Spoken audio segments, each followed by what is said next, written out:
పవన్ కళ్యాణ్ అంటే ఖుషి లాంటి సినిమాలో లేకపోతే చాలా యాక్టివ్గా మిమ్మల్ని ఊహించుకునే రోల్ వేరే ఉంటుంది, ఒక క్రేజియస్ట్గా అలా. సో ఇది కంప్లీట్గా డిఫరెంట్గా ఉన్నట్టుంది సార్. మనం బ్యాటిల్ ఫర్ ధర్మ అని పెట్టినట్టుంది దీనికి సంబంధించి. సో అంటే యాక్చువల్లీ అంటే ఈ టైటిల్స్, ఈ సబ్ టైటిల్స్ ఇవన్నీ ఏంటంటే వెళ్ళే ప్రాసెస్లో వచ్చినవి ఇవి. క్రిష్ గారు ఫౌండేషనల్ స్క్రీన్ ప్లే చేశారు, అంటే మూల కథ కానీ లేదంటే హరిహర వీరమలు కానీ ఇవన్నీ చేసినవి. అంటే బేసిక్లీ స్టార్ట్ ఇది ఒక ఎంటర్టైన్మెంట్ ఫిల్మ్, ఒక పీరియాడికల్ హైస్ట్ డ్రామా. అంటే ఒక కరెక్ట్గా చెప్పాలంటే ఒక పీరియాడికల్, ఒక బర్గ్లరీ.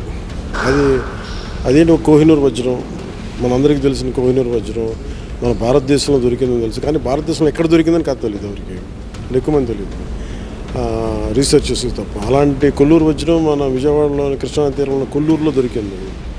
అది మన నిజాం నవాబ్ దగ్గరికి వెళ్ళి అక్కడి నుంచి అది ఢిల్లీ కోటకు కూర్చుంది. ఆ పరంపర ఔరంగజేబ్ దాకా కొనసాగింది. ఔరంగజేబ్ లాంటి నియంత పాలిస్తున్న సమయంలో మన వజ్రాన్ని మనం తెచ్చుకోవాలి, అది దొంగిలించాలి. ఎలా వాడు వెళ్ళి ఎందుకు ఇమ్మంటే ఇవ్వడు కదా, దొంగిలించాలి. ఎలా వాడు నరహంతకుడు, నియంత.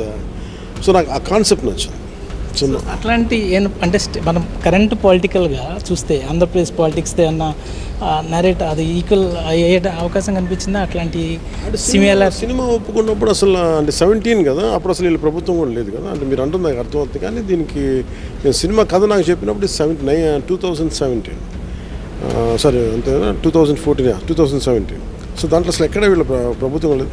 అంటే ఇదేంటి, అందుకంటే ఔరంగజేబ్ని ఎవరితో కంపేర్ చేయాలి అంటే చాలా ఎవరైనా కంపేర్ చేద్దాం అనుకున్నా కానీ ఔరంగజేబ్ దురాఘాతాలు ఇంకెవరు చేయలేదు. సో అందుకని ఔరంగజేబ్తో కంపేర్ చేసే అంత స్థాయి వ్యక్తులు కాదు ఎవరు. అంటే అంటే అంత స్థాయి క్రూరతం చేస్తే ప్రజాస్వామ్యం ఎక్కువది కాబట్టి అంత స్థాయికి ఎవరు వెళ్ళారు. కానీ మన స్థాయిలో ఏదో ఉండొచ్చు అది, కానీ మరి ఆ కంపారిజన్ అందుకే నేను బేసిక్గా ఆ ప్యారలల్స్ డ్రా చేయండి. సినిమా అనేది నాకు ఎప్పుడు కూడా అది బేసిక్గా ఎంటర్టైన్మెంట్, అంటే దానివల్ల ఆనందం రావాలి, కొంత ఏదో నేర్చుకోగలగాలి. కానీ ఎంటర్టైన్మెంట్ అనే పదాన్ని నేను నమ్ముతాను.